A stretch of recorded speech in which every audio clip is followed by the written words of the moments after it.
Cloud. Ay, Cloudy. Last na yung natin na. Alam ng card mo? Okay.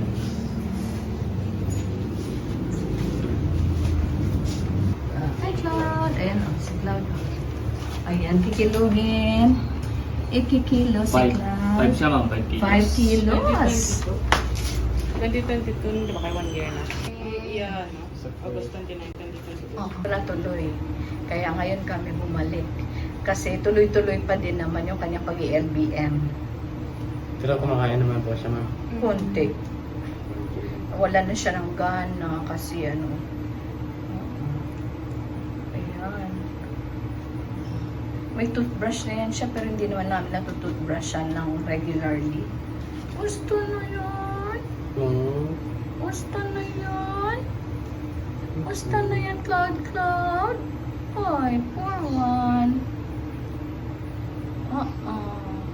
Basta ang iyang nose. Okay pa naman po. Si Doc na lang po ma'am. Okay. Ayan, doctor's check up. May sakit si Cloud. Nag-LBM.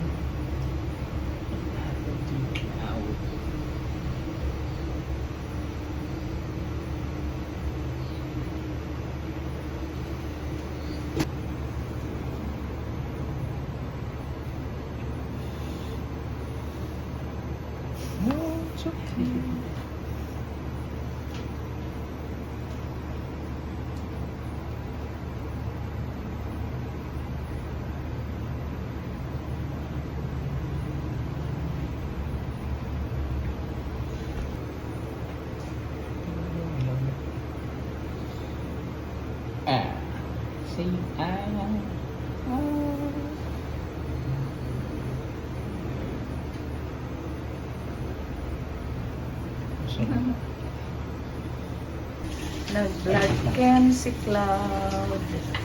Blood chemistry. Testingin kung ano ang sakit.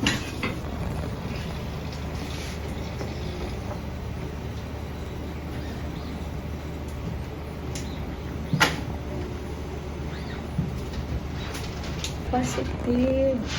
Ay, negative.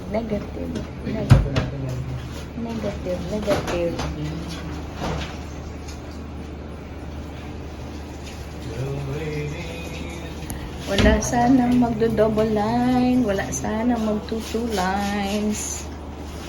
Oh, one line lang Oh, naaninag na naman na one line lang yung kanyang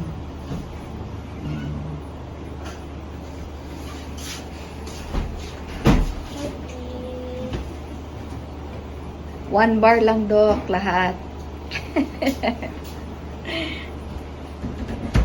Yung functionality ng kanyang liver and kidney, tawag dito, normal naman po. Yung normal yung kanyang liver and then yung kanyang kidney enzymes. Hindi po kasi gano'ng ka-significant pag mababa lang yung DN sa kanya.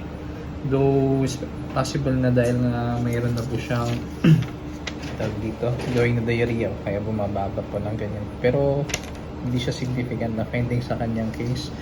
Yung pinaka-significant na finding po natin is yung ito po, yung increase po ng kanyang lymphocytes, which normally should be only from 20 to 50, nasa 70 po siya ngayon. So, may infection. meron po siyang infection talaga. Ayun.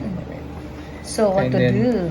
Sa kanyang case, ma'am, sa kanyang test kit, nag-negative naman po siya sa common na virus, yung parvo and then yung corona. However, yung nag-positive talaga sa po Paano siya po sa... nalaman na positive?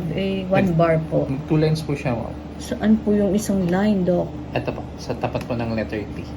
Meron na. Slight lang. Slight lang. Yes po. So, sa kanyang case po, meron po siyang Gargiasis po. So, yung Gargiasis po is a protozoa which causes po diarrhea po sa mga... Worms? Hindi po siya worm. Ano po? Tawag dito.